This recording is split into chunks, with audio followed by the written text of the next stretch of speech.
Tahukah saudara bahwa ada satu penyakit yang lebih serius dari COVID-19?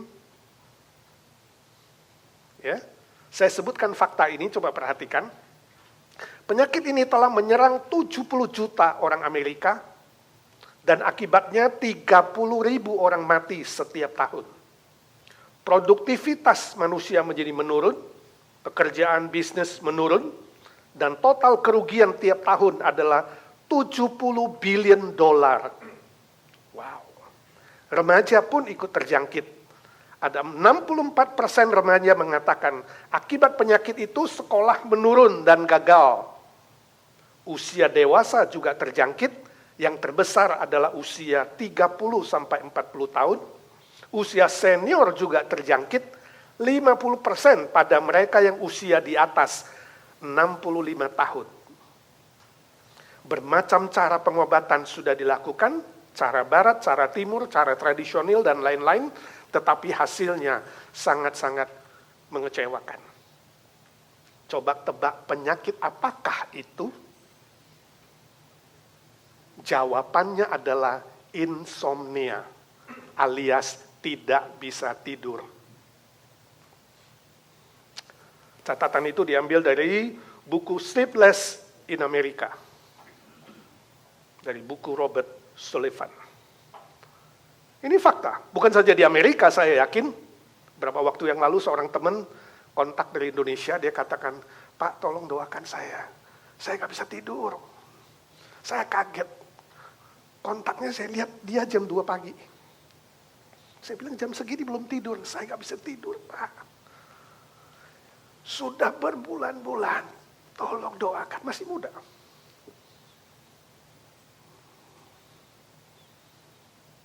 Ngobrol-ngobrol, ya. Ternyata stres berat, sudah minum obat tidur, bahkan double, triple, gak bisa tidur. Penyebab utamanya adalah kekhawatiran. Saya tidak tahu saudara hari ini bagaimana. Manusia bisa khawatir karena banyak hal. Virus COVID-19 lah, ya, rasa aman lah, ini demo yang belum selesai lah, nanti ada pengerusakan lah, ya, ada perampokan, pembakaran, penjarahan, ada yang khawatir soal uang, soal pekerjaan, soal bisnis, soal sekolah yang belum selesai-selesai, ya, soal anak yang tidak berbakti, ya, soal mertua yang bawel, tabungan menipis, ya, keluarga cekcok melulu, dan macam-macam. Masa depan jadi kabur, tidak jelas, dan itu membawa efek akibat kepada yang lain. Hidup kita jadi letih, lesu, lelah, darah tinggi, serangan jantung, macam-macam, ya. Stres berat, depresi, mungkin ada yang sakit mah, tambah berat, sakit kepala terus-menerus, lama-lama kena penyakit insomnia, setiap malam gak bisa tidur. Sudah bisa tidur, angkat tangan. Yang tidur nyenyak. Yang sampai, puji Tuhan. Bayangkan saudara, kalau ada 70 juta penduduk Amerika yang insomnia, berarti sepertiga jumlah pengerja di Amerika ini setiap hari ngantuk di kerjaan. Atau ngantuk waktu nyetir. Ya. Ini sangat-sangat mengerikan, saudara. Ya, nyetir sambil tidur, mengerikan sekali.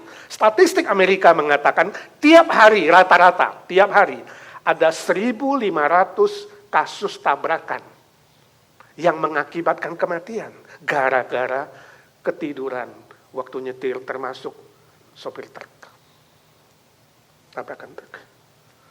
Di Amerika rata-rata orang yang minum pil tidur atau pil anti stres dan pil penenang totalnya berjumlah 30 ton.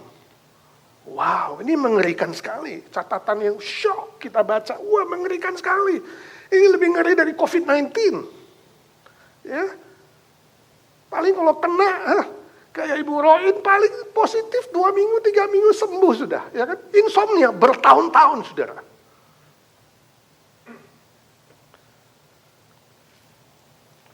Coba saudara bayangkan ya, Kalau suatu hari anak saudara yang baru usia, atau cucu saudara yang usia 10 tahun, bilang sama saudara, ya, Papa, Mama, Oma, ya, aku khawatir nih, nanti kalau di college aku gak bisa lulus.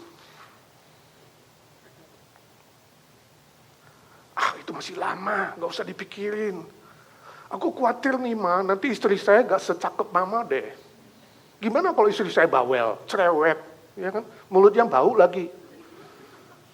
Sudah nanti itu soal lain. Ya, kamu masih SD, mikirin istri kamu itu, ya kan? Aduh Pak, Ma, Nek, aku itu khawatir loh. Nanti aku gak bisa jadi orang tua yang baik bagaimana? Seperti Papa Mama. Aku khawatir loh kalau nanti saya pensiun, uang tabungan saya gak cukup, gimana? Aduh aku khawatir. Kamu kira-kira bilang apa coba? Yang jadi Papa Mamanya. Mas, kayaknya anak kita perlu ke psikiater ya Mas. Umur 10 sudah khawatir yang jauh. Atau sudah ngomong, gak usah khawatir. Nanti pada saatnya, kamu pasti bisa menghadapinya dan mengatasinya. Ya? Nasihatin anak gampang ya, betul gak? Nasihatin cucu gampang, betul gak? Gak usah khawatir, nanti pada saatnya kamu bisa menghadapinya. Nasihati diri sendiri gimana? Saudara, kita bersyukur di dunia ini, ya 99%, bukan 100%, mungkin ada sedikit, 99% anak usia 10 gak pernah nanya yang begituan, betul gak?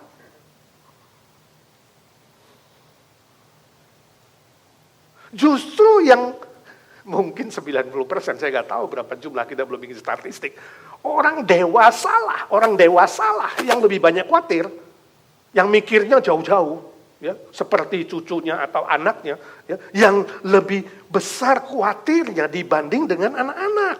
Aduh gimana ya kalau aku kena COVID? Aduh gimana ya kalau aku nanti, ya mungkin gak ada simptom, tapi saya carrier, gimana ya bisa pembawa virus gak? Yang belum tentu terjadi. Aduh gimana ya kalau aku kena PHK? Aduh gimana ya kalau aku tidak cukup uang untuk bayar bill? Saya diusir gak ya? Aduh gimana ya kalau nanti saya itu... Sampai sekarang belum ada yang naksir tuh. Kapan jodoh saya ya? Udah dapat jodoh? Aduh gimana ya kalau nanti pas pernikahan hujan lebat gimana ya? Angin kenceng gimana ya? Selalu aja ada. Nah ini udah punya anak, aduh gimana kalau anak saya itu cacat ya? Aduh autis gimana ya? Aduh ini itu banyak. Aduh bagaimana kalau nanti suami saya itu ya ngorok, jorok, borok lagi. Aduh gimana dong, gimana? Aduh gimana kalau orang tua saya kena kanker? Aduh gimana kalau nanti anak-anak saya gak berbakti membuang saya? Aduh gimana dong? Bagaimana kalau tabungan gak cukup? Social Security Amerika bakal bangkrut gak ya nanti waktu saya pensiun? Aduh gimana ya? Gimana? Mungkin pertanyaan itu sudah ada 50 tahun lalu. Orang-orang 50 tahun lalu udah nanya, hari ini kita ulangi lagi. Saudara perhatikan, bagaimana kalau titik-titik itu, gak akan selesai saudara. Saudara hari ini bisa sambung sampai 1001 macam list, daftar. Bagaimana kalau.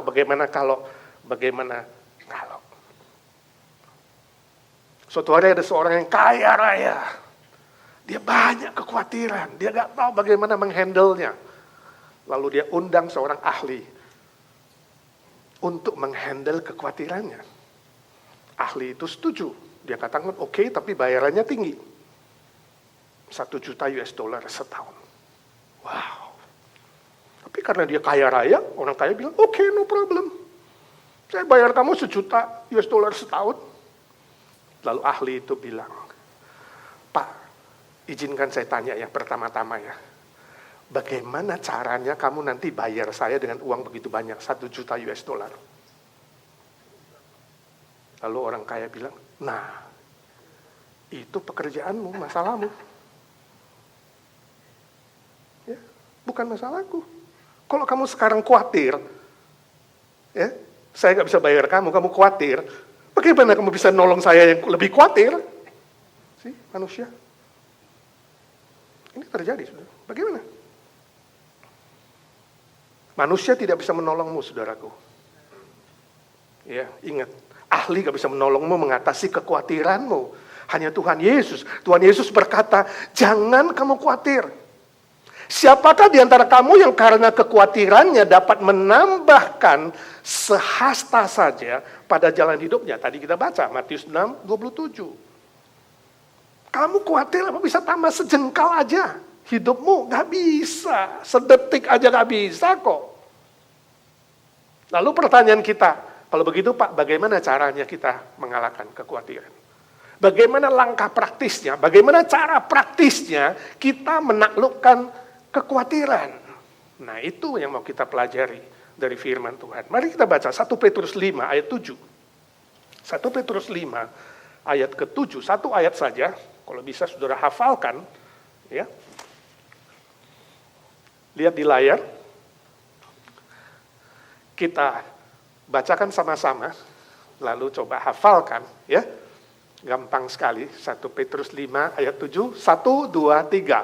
Serahkanlah segala kekhawatiranmu kepadanya, sebab ia yang memelihara kamu. Nah sekarang wanita, sambil tutup mata, 1, 2, 3. Segala pria, 1, 2, 3. Serahkanlah segala kekhawatiranmu kepadanya, sebab ia yang memelihara kamu. Saya harap itu melekat di pikiran saudara, di jiwa saudara. Nah konkretnya bagaimana Pak? Ada yang tanya, Pak konkretnya bagaimana? Serahkanlah kekhawatiranmu kepadanya. Praktisnya loh, konkretnya bagaimana? Itu yang perlu kami tahu Pak caranya.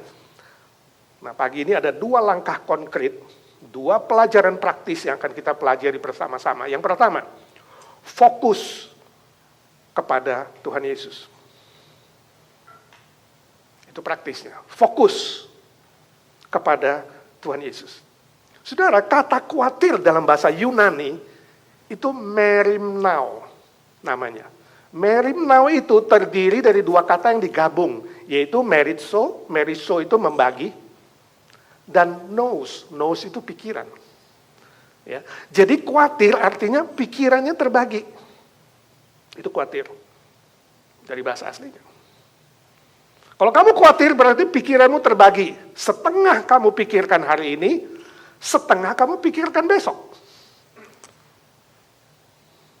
Setengah kamu pikirkan hari ini mau ngapain, prioritas gue ngapain hari ini, mau lakukan apa. Tegang, stres. Setengahnya lagi mikirin besok. Besok ada masalah apa ya? Besok ada problem apa ya? Besok apa yang mengganggu? Terbagi pikirannya. Jadi gak fokus. Itu khawatir. Khawatir artinya tidak fokus. Atau pikiran kita terbagi-bagi banyak hal. Dengan pertanyaan tadi, ya kan? Ya, terbagi-bagi. 1001 macam masalah kita mulai mikir. Bagaimana kalau A, bagaimana kalau B, atau kita pikir aku khawatir ini, aku khawatir itu. Kalau gak mau pakai kata khawatir, aku was-was ini, was-was itu. Gak mau pakai kata was-was, pakai kata bingung. Aku bingung nih gimana? Aku bingung nih, bingung A, bingung B. Jadi terpecah-pecah. Pikirannya terbagi-bagi. Bisa setengah pikiran, bisa seperempat pikiran, ya. Bisa lama-lama sakit pikiran. Jadi kemudian gak bisa tidur, saudara. Jadi firman Tuhan ajarkan kita cara yang praktis, langkah yang praktis untuk mengalahkan kekhawatiran adalah fokus. Jadi pikirannya jangan dipecah, fokus. Seperti orang motret, fokus. Ya, jangan ada 2 bayangan, seret jadi 1. Fokus kepada siapa? Kepada Tuhan Yesus. Ya, jadi istilah serahkanlah bukan berarti buang semua masalah kepada Tuhan Yesus. Gak usah mikirin, lupain, cuci otak. Bukan, kita masih otaknya sehat, masih bisa mikir. Tapi fokus, serahkanlah berarti fokus kepada pribadi Tuhan Yesus. Ya, masih berpikir tapi fokus. Bukan terpecah-pecah dan terbagi-bagi. Fokus bukan kepada masalah. Fokus bukan kepada hal-hal yang belum terjadi. Dan mungkin tak pernah terjadi. Merugikan sekali. Fokus bukan kepada diri sendiri. Fokus bukan kepada orang lain. Fokus bukan kepada situasi atau materi. Alangkah enaknya kalau uang bisa menolong saya. No. Bukan fokus kepada sesuatu yang di dunia yang sementara ini. Ya, yang fana, yang bisa rusak, yang bisa mengecewakan, tapi fokus kepada Kristus. Sebab apa? Sebab Kristus lebih besar dari segala kekhawatiran kita. Sebab Kristus lebih besar dari semua masalah, lebih besar dari semua situasi, lebih besar dari semua materi dan semua pribadi yang ada di dunia ini. Ya, tadi kan dibilang kepadanya. Jadi serahkanlah itu, fokuslah kepadanya. Nya itu siapa? Nya itu Tuhan Yesus. Saudara pulang lagi baca konteksnya 1 Petrus pasal 5 itu, konteksnya adalah Yesus diperkenalkan sebagai gembala yang agung. Gembala yang memelihara, menjaga, melindungi. Ya. Gembala yang pasti akan menjaga domba-domba yang sudah ditebusnya dan dibelinya. Itu konteksnya, ayat sebelumnya. Dia adalah gembala. Jadi saudara bayangkan, saudara adalah domba, dan dia gembala, dan si domba fokus kepada dia, memandang kepada sang gembala. Nah, karena dia lebih besar dari segala-galanya, termasuk kekhawatiran kita, waktu kita memandang kepada dia, fokus kita, pikiran kita seluruhnya ada pada dia, khawatirnya diangkat. Dan saudara bisa hidup dengan lebih tenang, lebih damai, sebab dia mampu menolongmu, mengangkat semua kekhawatiranmu. Saya baca ada sebuah cerita seorang ibu, ya katakanlah namanya Bu Dodol, ya dia janjian dengan temannya untuk minum kopi, ngobrol-ngobrol, ya sudah reopen, janji, lalu keduanya nyetir sampai di parking lot, ya Bu Dodol lihat temannya, sudah ada di situ, angkat tangan, mengatakan sesuatu, dia gak dengar. Lalu dia langsung keluar dari mobil, wah ribut, ternyata ada orang kerja pasang tiang pancang.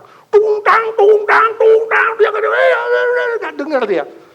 Akhirnya dia langsung menuju ke temannya, setelah menuju ke temannya, kedua masuk ke kedai kopi. Ngobrol, sudah lebih 1 jam, keluar, waktu mau pulang, Bu Dodol mau cari kunci mobilnya.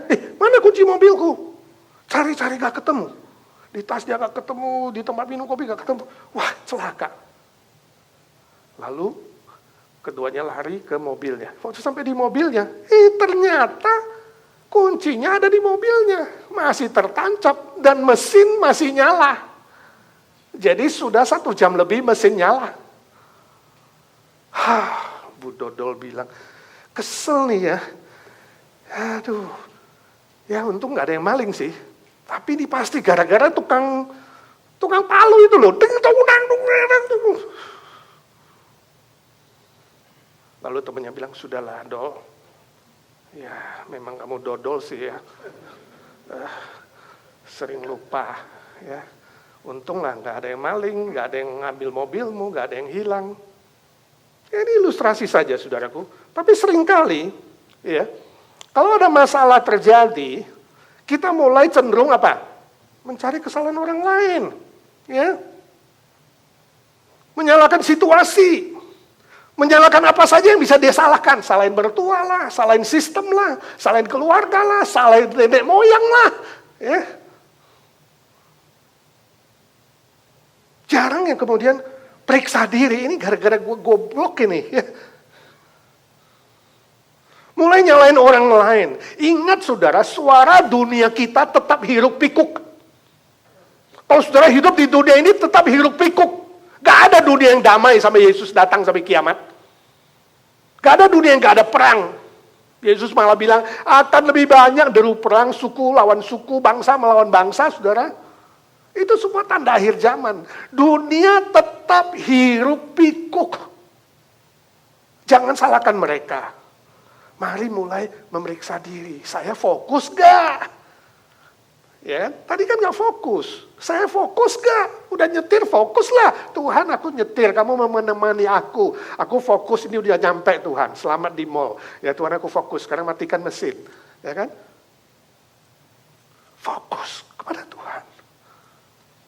Fokus kepada Tuhan akan menolongmu dalam perjalanan hidupmu hari demi hari. Dalam banyak perkara.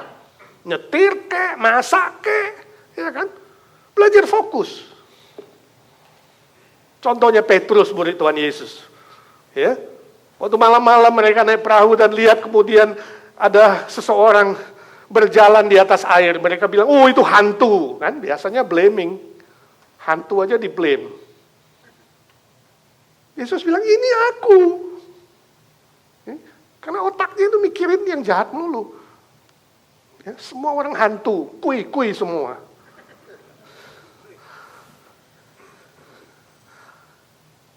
Tuhan bilang, ini aku. Petrus bilang, kalau Tuhan suruh aku jalan di atas air. Wah, kan.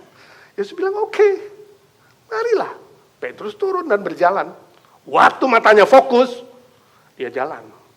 Waktu pikirannya fokus kepada Tuhan, itu bukan hantu, itu Tuhan. Dia jalan di atas air, itu mujizat. Saya nggak tahu berapa detik, nanti ketemu Petrus kita tanya, lu jalan di air berapa menit ya? Berapa detik ya? Lu kenapa tenggelam akhirnya? Lu mikirin hantu ya? Fokus kemudian pecah, ting, jangan-jangan hantu sih. Teng, langsung pecah. Lalu angin lagi, ombak lagi, ya kan? Cipratan air lagi. Apa yang terjadi? Tenggelam. Ingat, waktu kamu tidak fokus, ada masalah. Waktu kamu fokus kepada masalah yang belum tentu terjadi. Mungkin bisa terjadi, mungkin juga tidak. Mungkin tambah masalah baru. Jangan fokus kepada masalah, jangan fokus kepada situasi sekali lagi. Fokus kepada Kristus yang maha besar dan firman-Nya, ajarannya, pegang itu. Kita baca cerita sepasang suami istri dalam perjalanan nyetir berdua dari Chicago menuju ke Michigan. Itu kalau musim salju, itu sepanjang jalan itu es, saudara. Liku-liku dekat gunung, dekat danau itu es, apalagi es yang mulai mengeras, itu licin, bahaya sekali. Mereka juga was-was, si suami nyetir, waduh tegang sekali, saudara. Mungkin yang nyetirnya 1 jam lebih bisa jadi 3 jam lebih. Ingat waktu kita es ke rumah Nunik itu berapa jam? Hati-hati. Ketika mulai hampir masuk freeway, suami lega. Oh istriku, no worry, sekarang aku bisa menguasai semua masalah ini. Istrinya bilang, yang benar, kamu yakin? Yakin dong, begitu yakin dong, mobilnya langsung putar 360 derajat. Keduanya kaget. Langsung teriak, Tuhan tolong. Begitu Tuhan tolong, tiba-tiba mobilnya berhenti lagi. Jantung berdegup, berdetak. Gak tahu berapa cepat dua-duanya. Pasti ketakutan. Untung gak apa-apa, untung gak ada yang nabrak ya. Untung gak kejadian yang berbahaya. Lalu suami bilang, istriku, rasanya di hatiku ada suara Tuhan bilang, kamu yakin kamu bisa atasi semua masalah? Ini contoh orang yang fokus pada diri sendiri. Gue hebat, gue pinter, gue pengalaman, gue tahu semua. Mulai fokus pada diri sendiri. Fokus pada pengalaman. Sekali lagi, fokus kepada sesuatu yang sementara. Jangan. Fokus kepada Kristus. Fokus kepada Tuhan Yesus, Sang Gembala yang baik. Kita selalu dikasih akses kepada Tuhan. Setiap hari akses langsung. Ya, gak pernah kayak internet kita itu macet, gak pernah. Langsung akses kepada Tuhan Yesus. Bisa berdoa kapan saja. Dia hanya sejauh doa. Itu lagu. Tapi sebenarnya dia sejauh mana? Dia ada di hatimu. Dia begitu dekat ada di hatimu. Sebab dia gembala yang menemani, yang menyertai di setiap waktu, setiap tempat, setiap kondisi, setiap situasi, setiap masalah. Dia menemani. Akses kepadanya selalu terbuka, selalu terbuka. Sebab itu fokuskan pikiran saudara melalui doa, melalui ibadah seperti ini. Fokus gak saudara? Atau mikirin, aduh tadi ikan goreng udah gue simpen di kulkas belum ya? Kayaknya ada kucing nih. Fokus gak saudara? Aduh bagian konsumsi nanti cukup gak makanannya ya? Aduh, fokus gak saudara? Dalam doa, dalam ibadah ya seperti ini. Setiap hari Minggu kita merayakan kebangkitan Tuhan Yesus. Itu sebabnya orang Kristen setelah kebangkitan Yesus beribadah pada hari Minggu. Dan kita bersyukur, kita reopen, kita bisa datang. Beribadah, kita mengingat ada Kristus yang bangkit. Yang sudah mengalahkan maut, mengalahkan dosa, mengalahkan hukum Taurat. mengalahkan semua permasalahan, mengalahkan kekhawatiranku. Aku mau fokus dengan beribadah kepada Dia. Amin. Yang kedua, cara praktis, percaya kepada pemeliharaan Tuhan. Jadi bukannya melihat dan fokus, tapi yakin di dalam hati. Tadi ada ungkapan, Dia yang memelihara kamu. Dia di situ Tuhan Yesus. Sekali lagi gembala yang agung. Fokus, yes, pikiran, tapi juga yakin. Pikiran fokus, hati percaya. Percaya Tuhan pasti pelihara. Bukan mudah-mudahan, bukan semoga, bukan nanti, bukan. Pasti, Dia pasti pemelihara. Dia yang memelihara kamu. Artinya sang gembala itu mampu dan mau menjagamu, memeliharamu, mencukupkan kebutuhanmu, sesuai dengan kekayaan dan kemuliaannya. Itu janjinya. Baca Filipi 4 ayat 19. Ya. Kasihnya yang ajaib, kuasanya yang ajaib selalu melampaui pikiran kita, melampaui perasaan kita, melampaui pengalaman kita, dan melampaui apapun yang ada di dunia ini. Percaya pada pemeliharaan Tuhan Yesus berarti setia memegang janjinya. Yakin waktunya paling tepat, bukan waktumu, bukan caramu. Cara Tuhan dan waktu Tuhan itu paling tepat. Lalu kita mentaati apa yang Dia bilang. Dia ajarkan, Dia bilang kita taati. Dan tiba waktunya, Dia pasti bekerja, berkarya, memelihara kamu. Sebab apa? Kuasanya selalu baik. Selalu baik, walaupun kadang yang kita lihat di kaliku, tapi selalu baik. Ada seorang ayah dengan keluarganya pergi tur, bawa istrinya dan 4 anak. Naik pesawat terbang. Lalu sang ayah pegang tiketnya, semua. Ketika tiba waktunya mau masuk, sang ayah berdiri di situ. Ya kan? Anaknya satu-satu lewat. Begitu lewat mau check-in masuk, dia kasih tiketnya. Kasih tiket. Kasih tiket. Si ayah. Istri dan terakhir dia masuk. Saudara pernah begitu? Jadi bapak mama yang bawa anaknya kemana-mana, saudara pegang tiketnya kan? Hah? Atau sudah ingat waktu masa kecil, pergi dengan orang tuamu, pernah digituin nggak? Papanya yang pegang, kemudian anaknya tenang-tenang aja, gak usah khawatir. Aduh, nanti tiket gue hilang gimana ya? Aduh, nanti kalau begini, nanti gak bisa masuk. Gak ada itu anak khawatir, main aja. Udah tiba waktunya. Tit. Sudah lihat, itu gembala. Domba gak tahu apa-apa. Domba itu yang paling butuh. Dia gak tahu apa-apa. Tuhan akan berdiri antara kamu dan kebutuhanmu. Dia di sini. Dia tenang-tenang aja. Dia pegang kebutuhan itu. Tiba waktunya, aduh Tuhan kenapa gak sekarang? Main situ. Nanti tiba waktunya, saudara-saudara pesawat akan, silakan masuk. Golongan grup D. Lalu datang anaknya, Pak masuk, duduk situ. You don't have to do anything. Si ayah berdiri antara kebutuhan anak dan dirinya. Kamu sudah waktunya tinggal datang, Tuhan kasih tit. Dia akan mencukupkan semua kebutuhan kamu. Sesuai dengan kekayaan dan kemuliaannya. Sesuai dengan waktunya dan caranya. Jangan ngatur Tuhan. Kalau Tuhan bilang tunggu-tunggu. Kalau Tuhan bilang taat-taat. Tuhan bilang fokus-fokus. Percaya-percaya. Jangan ragu-ragu. Ntar gimana ya? No. Gak akan selesai, saudara. Gak akan selesai. Ingat Andreas, murid Tuhan Yesus? Waktu mereka melayani 5.000 orang lebih yang dengar khotbah hari itu KKR. Waduh luar biasa. Udah tiba waktunya makan. Yesus bilang, siapkan makanan mereka. Andreas bilang, gimana? Dari mana uang? Dari mana cukup ini? Gimana? Ya kan? Lalu seorang anak keluarkan 5 roti dan 2 ikan. Si Andreas fokus kepada masalah. Si anak fokus kepada Kristus dan percaya, oh di tangan Tuhan, ya aku kemarin udah lihat mujizat, di tangan Dia pasti jadi mujizat. Dia keluarkan roti dan ikan, 5 roti 2 ikan. Di otaknya tahu nggak bahwa itu gak cukup untuk 5.000 laki-laki? Tahu, tapi fokus kepada Kristus dan percaya pada karyanya. Dia keluarkan, dia fokus pada Kristus dan percaya. Om Andreas, Nih ada 5 roti, 2 ikan, tolong kasih ke tangan Yesus. Jadi makan ya. See? That's iman.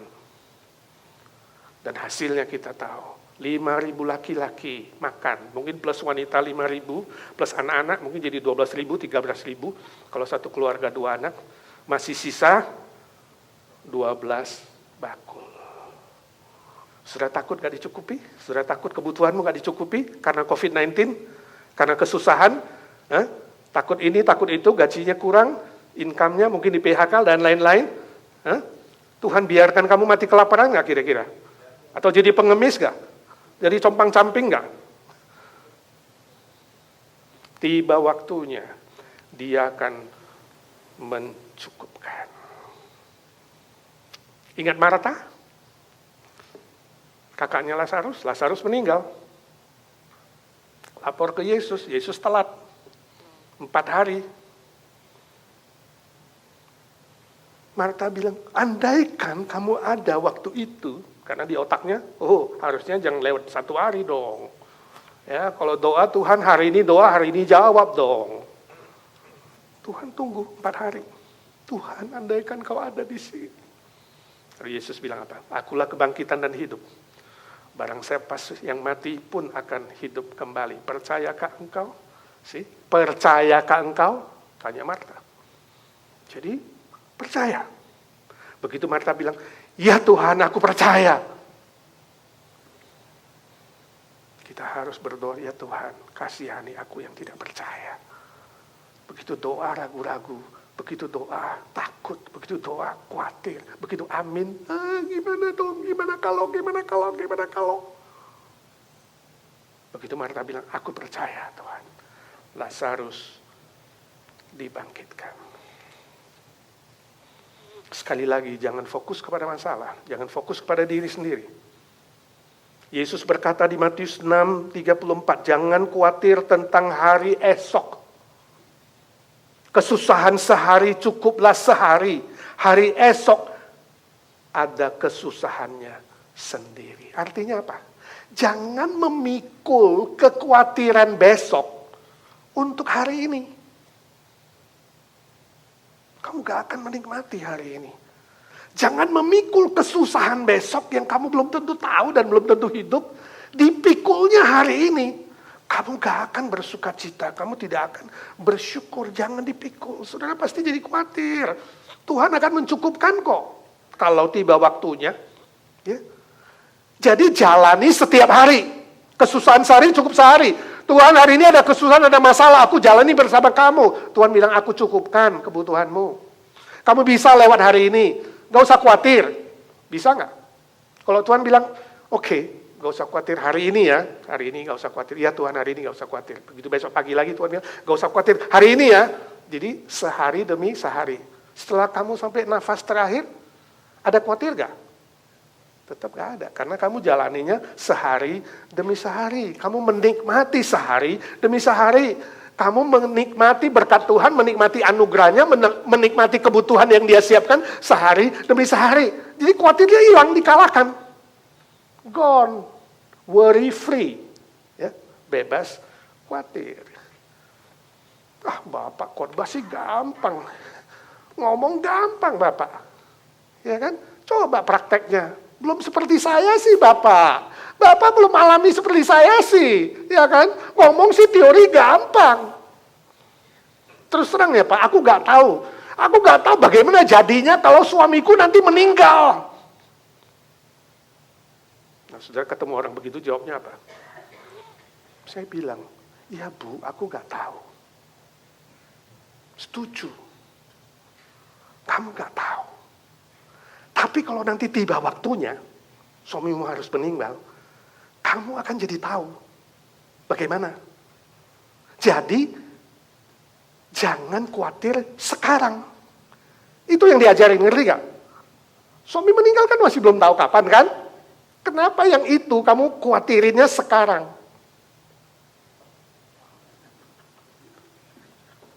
Khawatir apa?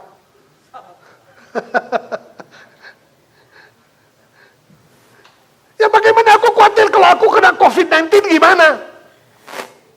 sekarang aku gak tahu gimana. Tapi kalau nanti, kalau harus kena, kamu akan tahu gimana.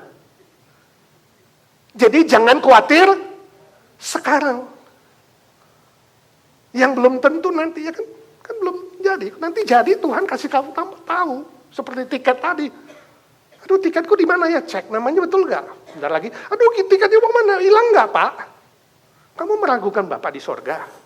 Kalau Bapak di bumi aja bisa memelihara kebutuhan istri dan anak, apalagi Bapak yang di sorga. Ini meragukan dia. Pada saatnya dia gak akan menolong. Pada saatnya kalau terjadi dia tidak akan memberimu kekuatan. Aduh Pak, gimana kalau saya di PHK? Aku gak tahu loh gimana. Ya aku juga gak tahu. Tapi kalau nanti harus, kamu akan tahu. Dan akan diberi kekuatan. Aku juga gak tahu. Kenapa khawatir hari ini? Jangan-jangan sampai mati kamu gak di PHK. Rugi banget kan? Rugi banget. Jadi saudara jalani sehari demi sehari. Hiduplah sehari demi sehari karena kalimat bagaimana kalau titik-titik gak bisa selesai. Yakin, percaya Tuhan kau setia. Apapun yang akan terjadi hari ini, besok, lusa. Tapi yang aku tahu hari ini Tuhan, Engkau akan cukupkan kebutuhanku. Engkau akan pelihara aku sebagai gembala yang baik, yang lebih dari bapakku di bumi, yang lebih dari orang tuaku, mamaku yang ada di muka bumi ini. Saudara, ini pulang lihat konteks sebelumnya bicara gembala, konteks sesudahnya bicara iblis. Hati-hatilah kamu, berjaga-jagalah. Iblis seperti singa mengaum-ngaum akan menerkammu. Lawanlah dengan iman yang teguh. Itu firman Tuhan. Artinya apa? Iblis tiap hari akan menyerang pikiranmu. Ayo tanya bagaimana kalau, ayo tanya lagi bagaimana kalau titik-titik, bagaimana dia akan menyerang otakmu. Seperti singa, ngaum-ngaum terus. Ya kamu kan bingung, ya tambah bingung kan. Alah, mana ada yang nolong kamu coba selama COVID ini, ada kan majelis telepon kamu. Pendeta aja gak telepon, dia terus menyerang otak kamu. Gak ada yang pedulin kamu, alah Tuhan juga udah lupain kamu, udah berapa lama lu doa. Aum-aum terus di otakmu. Iblis akan menyerangmu supaya kamu tidak fokus. Itu taktik dia. Sehingga kamu khawatir. Karena khawatir sama dengan dosa orang kafir. Kata Tuhan Yesus. Kalau kamu khawatir, kamu berdosa seperti orang kafir. Sebab kamu meragukan pemeliharaan Bapakmu yang di sorga. Dia akan serang kamu. Jadi kata firman Tuhan, lawanlah godaan iblis itu dengan iman yang teguh. Tuhan, dalam nama Tuhan Yesus aku mengusir serangan iblis ini. Buat pikiranku fokus Tuhan. Buat pikiranku tidak khawatir A, B, C, D. Tapi aku yakin pemeliharaanmu Tuhan. Amin. Itu doa kamu.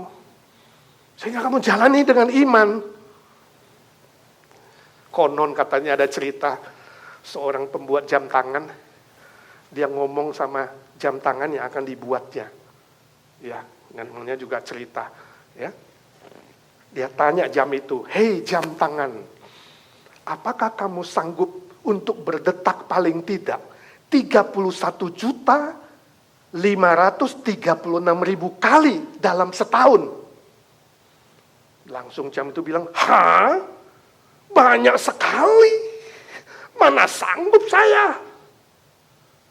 Lalu tukang jam itu bilang, bagaimana kalau 86.400 kali dalam sehari?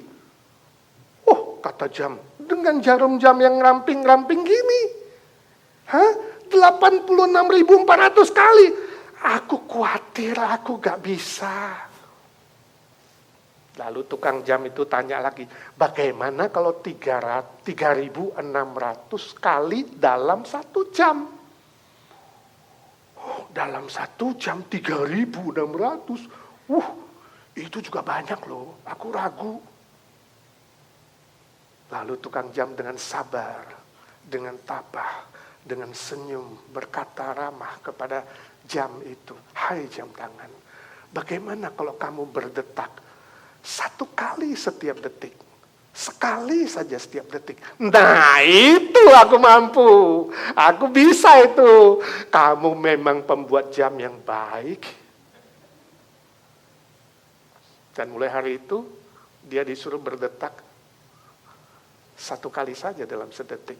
Tak terasa, tek, tek, tek, tek, tek, tek, dia berdetak terus tanpa berhenti sampai setahun.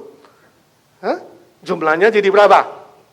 Lupa kan? Saya baca 31.536.000 kali. Gak terasa. Kita ketawa lihat ilustrasi ini. Paling susah kalau khotbah sama kamera, gak ada yang ketawa. Tapi hari ini senang sekali karena ada yang respon, saudara. Tapi itu yang terjadi pada kita kan, kita ketawa. Itu yang terjadi pada kita. Kalau kamu khawatir terus tiap hari, ingat, khawatir terus tiap detik, kamu gak bisa lepaskan kekhawatiranmu tiap detik, maka kamu korbankan pekerjaan otakmu dan jantungmu sebanyak 31.536.000 kali berdetak seperti jam dengan sia-sia. Sebab kekhawatiran mempengaruhi kesehatan otak dan kesehatan jantung. Kamu gak tenang, kamu gak damai. Gak banyak sih, 1 kali sedetik, tapi setahun berapa kali? Hitung sendiri. Kalau lupa nanti ulangi videonya. Kasihan kan jantung sama otak? Kasihan kan kamu? Jadi mari kita jalani hidup ini sehari demi sehari, kesusahan sehari sudah cukup. Fokus dan iman kepada Kristus, kepada janjinya, kepada ajarannya, kepada karyanya. Nikmati bersama Tuhan setiap detik hidupmu, sehari demi sehari, dengan sukacita dan ucapan syukur. Saya yakin pasti kekhawatiranmu dihancurkan, dipatahkan. Gone. Worry free. Amin? Sebab khawatir adalah dosa yang meragukan pemeliharaan Bapa yang setia, yang tidak pernah berbuat jahat, selalu berbuat baik. Tidak pernah meninggalkanmu, selalu menyertaimu. Kita tidak boleh meragukannya. Dengan demikian Tuhan curahkan ketenangan, curahkan kelegaan. Detik per detik hidup ini seperti jam. Kalau kamu khawatir, lihat jam tanganmu. Gak punya jam, lihat jam di HP-mu. Amin. Mari kita doa. Saudara refleksi diri. Doa untuk diri sendiri. Kalau ada kekhawatiran apapun saat ini, minta dalam nama Tuhan Yesus supaya dia mencabutnya. Minta ampun supaya kamu bisa fokus kepada dia. Pikiranmu gak terpecah, terbagi dua. Dan imanmu ditambahkan. Tuhan Yesus, Engkau mendengar doa anak-anak-Mu. Satu demi satu. Perbaharui yang perlu diperbaharui. Ampuni yang perlu diampuni. Kuatkan yang perlu dikuatkan. Hiburkan yang perlu dihiburkan. Kami semua membutuhkan iman yang baru, yang lebih kuat, yang lebih teguh untuk menaklukkan semua serangan si jahat untuk membuat kami khawatir dan khawatir dan khawatir. Ya Tuhan, tambahkanlah iman kami. Kuatkan kami yang kurang beriman. Dalam nama Tuhan Yesus kami berdoa dan memohon. Amin.